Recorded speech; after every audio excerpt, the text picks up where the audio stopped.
नमस्कार दोस्तों, स्वागत है आपका न्यू डिस्कशन में। आइए डिस्कस करते हैं आज का करंट अफेयर्स। टाइफून हाईकुई के बारे में दिया है, इसके बारे में जानेंगे। यह ताइवान है, ताइवान रीजन का जो पूर्वी इलाका है, पूर्वी क्षेत्र में ये आया है टाइफून, जिसे बोलते हैं साइक्लोन। साइक्लोन को यहाँ पर जो दक्षिण चीन सागर है प्लस उसके बाद उत्तर चीन सागर या चीन का जो तट है, जापान का तट है, फिलीपींस का तट है, यहाँ पर जो साइक्लोन आते हैं उसे टाइफून बोलते हैं। उसे क्या बोलते हैं? टाइफून बोलते हैं। तो जो टाइफून हाईकुई है, यह जो ताइवान है, ताइवान के पूर्वी इलाके में आया है। ये काफ़ी तबाही मचाया है, लैंडफॉल भी हुआ है। इसके साथ जो ट्रांसपोर्ट, रेल भी सस्पेंड और फ्लाइट भी सस्पेंड हो गई है। तो ताइवान को और भी अलग अलग जगहों पर किस नाम से जानते हैं, उसके बारे में भी एक बार चर्चा कर लेते हैं। तो जो अमेरिका का तट है, कैलिफोर्निया का तट है, जो कैरेबियन सागर है उसका तट है, उस तट के इलाके पर जो भी साइक्लोन आते हैं, जो भी साइक्लोन यानी तूफान आते हैं, उसे हरिकेन्स बोलते हैं। उसे क्या बोलते हैं? हरिकेन्स बोलते हैं। अब वहीं जो ऑस्ट्रेलिया का तट है, ऑस्ट्रेलिया के तट पर जो भी साइक्लोन आते हैं उसे क्या बोलते हैं? विली विली बोलते हैं। उसे क्या बोलते हैं? विली विली बोलते हैं। प्लस उसके बाद जो हिंद महासागर में आते हैं तूफान, हिंद महासागर में जो तूफान आते हैं उसे क्या बोलते हैं? साइक्लोन। हिंद महासागर में आने वाले तूफान को साइक्लोन बोलते हैं। तो ये था दो तीन जगहों पर जो आते हैं तूफान। और फिर अमेरिका के तट पर जो एक और तूफान आता है तो उसे टार्नेडो भी बोलते हैं, उसे टार्नेडो भी बोलते हैं। तो ये था तूफान के बारे में, साइक्लोन के बारे में। और जो उष्णकटिबंधीय चक्रवात है यानी तूफान है, साइक्लोन है, ये बनता कैसे है? समुद्र की सतह का टेम्परेचर कम से कम 26 डिग्री सेंटीग्रेड से अधिक होना चाहिए, प्लस उसके बाद निम्न दबाव का केंद्र होना चाहिए। जहाँ से साइक्लोन इमर्ज करता है वहाँ पर लो प्रेशर होना चाहिए। अगर लो प्रेशर है प्लस उसके बाद जो सतह है उसका तापमान है 26 डिग्री सेंटीग्रेड से ऊपर है, तो वहाँ साइक्लोन का कंडीशन बन जाता था। तो ये था टाइफून हाईकुई। तो ये कहाँ है? ताइवान के पूर्वी साइड्स में। यहाँ पर है ताइवान स्टेट, ताइवान जल संधि। तो ताइवान जल संधि मेन लैंड जो चाइना है उसे और ताइवान को दोनों को अलग करता है। आपस में जो दक्षिण चीन सागर है प्लस उत्तरी चीन सागर है, यानी कि जो ईस्ट चीन सागर है और साउथ चीन सागर है, तो इन दोनों को आपस में कनेक्ट करता है। आगे बढ़ेंगे। आगे एक न्यूज है, वायु गुणवत्ता जीवन सूचकांक के बारे में दिया है, तो इसके बारे में जानेंगे। हाल ही में जारी जो वायु गुणवत्ता जीवन सूचकांक है, इसके रिपोर्ट से यह पता चला है कि जो दिल्ली है, भारत की जो कैपिटल से यानी राजधानी दिल्ली है, इसमें जो निवासी है, जो निवास करते हैं लोग, इनको जो जीवन है, लगभग इनके जीवन का जो उम्र है वो 11.9 वर्ष तक कम कर देगा वायु प्रदूषण। इस लेवल का वायु प्रदूषण कहाँ पर है? दिल्ली में है। भारत में जो पार्टिकुलेट मैटर है यानी कि जो PM 2.5 पार्टिकुलेट मैटर है, इसका जो लेवल है काफ़ी उच्च है। तो जो दिल्ली की जनसंख्या है इसे काफ़ी प्रभावित कर रहा है, अन्य देशों की तुलना में काफ़ी हाई है। दक्षिण एशिया में 2013 से 2021 तक जो कड़ है वो 9.7% तक बढ़ गया है। अब भारत में 5 लेवल तक, 5 स्तर तक जो 9.5% है इसकी वृद्धि हुई है। तो इस पार्टिकुलेट मैटर्स के बारे में बात करते हैं। पार्टिकुलेट मैटर्स के बारे में अगर बात करें तो ये हवा में पाए जाने वाला कण है। इसमें क्या क्या शामिल होते हैं? इसमें धूल, डस्ट, कालिक, धुआं और तरल बूंदें शामिल होती है इसमें, जो लंबे समय तक हवा में बरकरार रहती है, जो काफ़ी स्वास्थ्य को नुकसान पहुंचाती है। उपग्रहों से प्राप्त डेटा से पता चला है 2021 में, 2021 उपग्रहों से डेटा से पता चला है 2021 के अनुसार कि जो PM 2.5 है, PM 2.5 है, इसके अनुसार भारत में जो प्रदूषण है 2020 में 56.2 माइक्रोग्राम पर मीटर क्यूब से बढ़कर 2021 में 58.7 माइक्रोग्राम पर मीटर क्यूब से अधिक हो गया है। इतना बढ़कर हुआ है। 2020 में कितना था? 56.2 माइक्रोग्राम पर मीटर क्यूब, वहीं 2021 में बढ़कर 58 इतना मीटर पर क्यूब हो गया है। तो इससे यह पता चलता है जो WHO की गाइडलाइंस है, WHO की गाइडलाइंस के अनुसार जो 5 माइक्रोग्राम पर मीटर क्यूब होना चाहिए पॉल्यूशन 2.5 का, उससे 10 गुना अधिक है, उससे 10 गुना अधिक है। वहीं जब स्पेशल दिल्ली की बात की गई तो दिल्ली 2021 में दिल्ली का जो वार्षिक एवरेज है, वार्षिक लेवल पर जो PM 2.5 का लेवल है वो 126.5 माइक्रोग्राम पर मीटर क्यूब पाया गया, जो विश्व स्वास्थ्य संगठन यानी जो WHO का जो लेवल बनाया गया उससे 25 गुना अधिक है, उससे 25 गुना अधिक है। तो पार्टिकुलेट मैटर भारत में जीवन प्रत्याशा को कम करने और हृदय रोगों को बढ़ाने में और बच्चों में और मातृ कुपोषण के मामले में वृद्धि कर सकता है। यदि WHO के दिशा निर्देशों यानी गाइडलाइंस का यदि पालन नहीं किया गया तो भारतीय निवासी का जो जीवन प्रत्याशा है वो 5.3 वर्ष कम हो जाएगी, यानी कि 5 वर्ष से थोड़ा अधिक उम्र भारतीयों की कम हो सकती है। वायु गुणवत्ता जीवन सूचकांक के बारे में जानेंगे। इसका फॉर्मेशन किसके द्वारा किया गया है, ये कौन इसे प्रकाशित करता है। सबसे पहले तो ये वार्षिक रूप से प्रकाशित होता है प्रति वर्ष।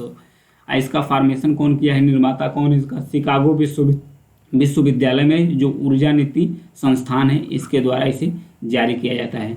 यह वायु गुणवत्ता जीवन सूचकांक जीवन प्रत्याशा पर वायु प्रदूषण के प्रभाव का विवरण प्रदान करता है, जो वायु गुणवत्ता जीवन सूचकांक है। नेक्स्ट है विश्व संस्कृत दिवस के बारे में दिया है। हाल ही में विश्व संस्कृत दिवस कहाँ मनाया गया है, श्रीलंका के कोलंबिया में। 2023 में जो विश्व संस्कृत दिवस है कोलंबिया में मनाया गया है। 21 अगस्त को, ये कब मनाया गया है, 21 अगस्त 2023 को कोलंबिया यानी श्रीलंका में मनाया गया है। यह कार्यक्रम भारतीय उच्च आयोग की सांस्कृतिक शाखा और उसके साथ साथ जो स्वामी विवेकानंद सांस्कृतिक केंद्र जो श्रीलंका के अंदर है उसके द्वारा उसके साथ साथ श्रीलंका का जो 12 विश्वविद्यालय है और उसके सहयोग संस्थान है उसके साथ मिलकर आयोजित किया गया था। यह आयोजन स्वामी विवेकानंद सांस्कृतिक केंद्र के रजत जयंती के रूप में भी मनाया गया है। उनके रजत जयंती के रूप में मनाया गया जो विश्व संस्कृत दिवस है। इसमें कई प्रतिष्ठित श्रीलंकाई विश्वविद्यालय के साथ साथ सहयोगात्मक प्रयास भी देखा गया है। इसका महत्व क्या है, महत्व यही है कि संस्कृत का यह उत्सव भारत और श्रीलंका के बीच गहरे सांस्कृतिक और भाषाई संबंधों को भी रेखांकित करता है और ये दोनों देशों का जो साझा विरासत है उसको भी प्रमोट करता है। आगे जानेंगे संस्कृत से संबंधी कुछ बातें। एक पाणिनि है, ये जो संस्कृत के बहुत बड़े भाषाविद थे, इनका संस्कृत व्याकरण पर एक मार्गदर्शिका भी छपी है यानी प्रकाशित हुआ है। संस्कृत के बारे में अगर बात करें तो संस्कृत सबसे पुरानी जीवित भाषाओं में से एक है। ऐसा कहा जाता है कि संस्कृत इंडो जर्मन या इंडो आर्यन भाषा परिवार से संबंधित है। यह लगभग 3500 यानी कि 3500 साल पुराना भाषा है। कौन, संस्कृत। यह संस्कृत भाषा को दुनिया की सबसे पुरानी भाषाओं में से एक बनाता है। यह कई परंपराओं में एक पवित्र भाषा भी है। यह वेदों और योग शास्त्र जैसे अन्य प्रसिद्ध साहित्यिक कार्यों सहित प्राचीन ज्ञान का भंडार भी रखता है। इसे हिंदी और सिंगली यहाँ श्रीलंका की भाषा है, हिंदी भारत में बोली जाती है। इन दोनों भाषाओं का जननी भी कहा जाता है कि यानी संस्कृत से ही ये दोनों भाषाओं का जन्म हुआ है, हिंदी और सिंगली दोनों का। आगे बढ़ेंगे। एक वन्यजीव अभ्यारण्य है भोरमदेव वन्यजीव अभ्यारण्य। सबसे पहले इसका लोकेशन देखेंगे। जो भोरमजीव वाइल्ड लाइफ सेंचुरी है छत्तीसगढ़ में है। एक क्वेश्चन तो यहीं से बन जाएगा कि ये कहाँ लोकेट करता है, तो छत्तीसगढ़ में। हाल ही में छत्तीसगढ़ उच्च न्यायालय ने उस याचिका को खारिज कर दिया है जिसका उद्देश्य यह था कि जो भोरमदेव वाइल्ड लाइफ सेंचुरी है इसे टाइगर रिजर्व यानी बाघ अभ्यारण्य घोषित करने के लिए नामित किया गया था। बाघ अभ्यारण्य घोषित करने के लिए इसे नामित किया गया था। छत्तीसगढ़ के पूर्व मुख्यमंत्री रमन सिंह ने भारत का जो राष्ट्रीय बाघ संरक्षण प्राधिकरण है उसके सिफारिश के आधार पर 2017 में अपनी मंजूरी दे दी थी कि जो भोरमदेव वाइल्ड लाइफ सेंचुरी है इसे बाघ अभ्यारण्य में कन्वर्ट कर दिया जाए। ये मंजूरी दे दिए थे पूर्व जो चीफ मिनिस्टर थे रमन सिंह छत्तीसगढ़ के। हालांकि इस याचिका को इस मंजूरी को याचिका के द्वारा चैलेंज किया गया, तो चैलेंज करने के बाद जो छत्तीसगढ़ उच्च न्यायालय है उस याचिका को खारिज कर दिया है। और इसके बारे में जानेंगे थोड़ा भोरमदेव वाइल्ड लाइफ सेंचुरी के बारे में। तो ये छत्तीसगढ़ का जो कवर्धा जिला है वहाँ पर पाया जाता है। इसका नामकरण कैसे हुआ है, 11वीं शताब्दी के प्रसिद्ध भोरमदेव मंदिर है उसी के पास यह भोरमदेव वाइल्ड लाइफ सेंचुरी, उन्हीं के नाम पर इसका नाम रख दिया गया है। अगर इसके क्षेत्रफल की बात करें तो 325 वर्ग किलोमीटर में फैला हुआ है। 325 वर्ग किलोमीटर में फैला हुआ है। इस अभ्यारण्य से कौन सी नदियाँ बहती है, तो 2 नदियाँ हैं, एक है फेन नदी, एक है संकरी नदी। इंपॉर्टेंट क्वेश्चन बन जाएगा यहाँ से, फेन और संकरी नदी। अगर इसमें और भी कुछ महत्वपूर्ण परिदृश्य के बारे में बात करें तो इसकी विशेषताएं हैं कि हरे भरे जंगल है, घुमावदार पहाड़ियाँ हैं, सतपुड़ा पहाड़ियाँ हैं और महाकाल श्रृंखला यहाँ से गुजरती है। वनस्पति की बात करें तो घास के मैदान का मिश्रण है, जंगल और घास के मैदानों का मिश्रण है। साल, साजा, तिन्ना, कारा और हल्दू जैसे वनस्पति जब पाई जाती है। जीव जंतु, बाघ, तेंदुए, जंगली कुत्ते ये सब मिलते हैं। तो नेक्स्ट बढ़ेंगे। विश्व अंगदान दिवस के बारे में दिया है। तो हर वर्ष जो विश्व अंगदान दिवस है 13 अगस्त को मनाया जाता है। ध्यान रखिएगा, 13 अगस्त को हर साल विश्व अंगदान दिवस के रूप में मनाया जाता है। इसका उद्देश्य यही था कि जो अंगदान है उसके महत्व के बारे में लोगों को जागरूक करना और जो उसका मिथक है उस मिथक को खत्म करना। जो मिथ है अंगदान को लेकर उस मिथ को खत्म करना।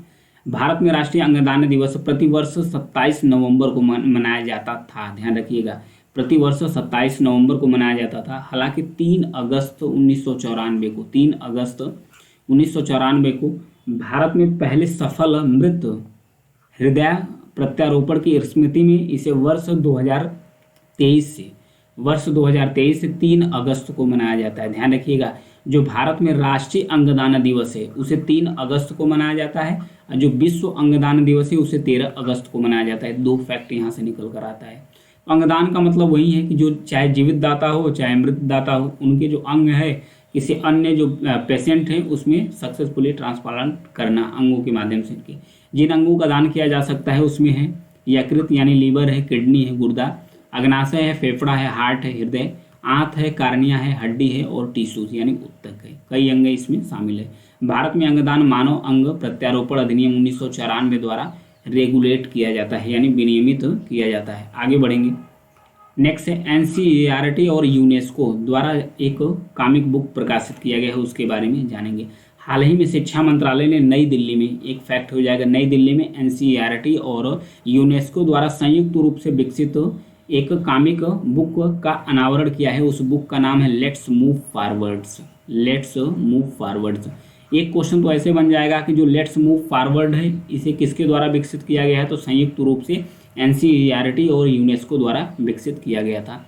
इसका उद्देश्य यही है कि जो साझेदारी स्कूल स्वास्थ्य और कल्याण कार्यक्रम है उसके उद्देश्यों को महत्वपूर्ण रूप से आगे बढ़ाना। स्कूल स्वास्थ्य और कल्याण कार्यक्रम को, जब स्कूल स्वास्थ्य और कल्याण कार्यक्रम के अगर बारे में बात करें तो 2018 में जो आयुष्मान भारत अभियान शुरू किया गया था उसके एक पार्ट के रूप में स्कूल स्वास्थ्य और कल्याण प्रोग्राम भी स्टार्ट किया गया था। इसको मिनिस्ट्री ऑफ एजुकेशन तथा ministry of health and family welfare द्वारा संयुक्त रूप से प्रशासित किया गया था कि इसको जो स्कूल स्वास्थ्य और कल्याण कार्यक्रम है इसका उद्देश्य यही है स्वास्थ्य शिक्षा प्रदान करना, बीमारियों की रोकथाम और स्वास्थ्य सेवाओं तक पहुंच में सुधार करना। इस कॉमिक बुक में है क्या, इसके बारे में जानेंगे। जो स्कूल स्वास्थ्य और कल्याण कार्यक्रम है, स्कूल स्वास्थ्य और कल्याण कार्यक्रम है, इसके जितने भी 11 विषय हैं, इन 11 विषयों को इस कॉमिक बुक में जानकारी दिया गया है। इन 11 विषयों के बारे में, चाहे भावनात्मक कल्याण की बात हो, चाहे पारंपरिक संबंध की बात हो, चाहे लैंगिक समानता की बात हो, पोषण और स्वास्थ्य के बारे में बात हो, चाहे मादक द्रव्यों के सेवन की रोकथाम की बात हो, चाहे स्वस्थ जीवन शैली को बढ़ावा देने, प्रजनन स्वास्थ्य, इंटरनेट सुरक्षा आदि से संबंधित इन बुकों में काफ़ी इंपॉर्टेंट बुक है, पढ़ भी सकते हैं आप। यह कई भाषाओं में उपलब्ध है, हिंदी, अंग्रेजी, असमिया, बांग्ला, गुजराती, कन्नड़, मलयालम, मराठी, उड़िया और तमिल। तो ये थी आज की न्यूज़। आज के लिए इतना ही है। मेरे चैनल को जो लोग नए हैं सब्सक्राइब कीजिएगा, लाइक और शेयर भी करते रहिए। Thank you.